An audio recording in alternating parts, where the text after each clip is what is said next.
I grew up in small town in Maine with 800 people that lived in the small town. I was born in Massachusetts, but my parents moved back to Maine, where my dad was from, when I was 3.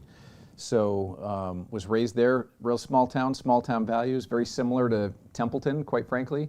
My dad was a pastor of a small country church that had been around since the Revolution. And we had Revolutionary War soldiers buried in the cemetery right behind the church.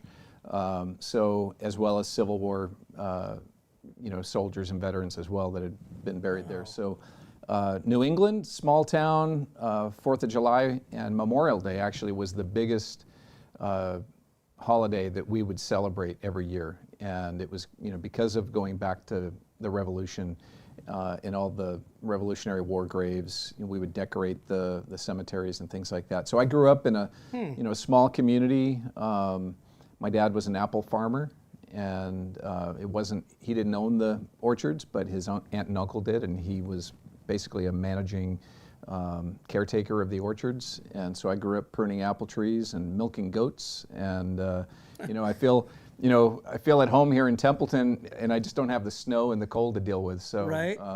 Very similar kind of small town America, rural America values.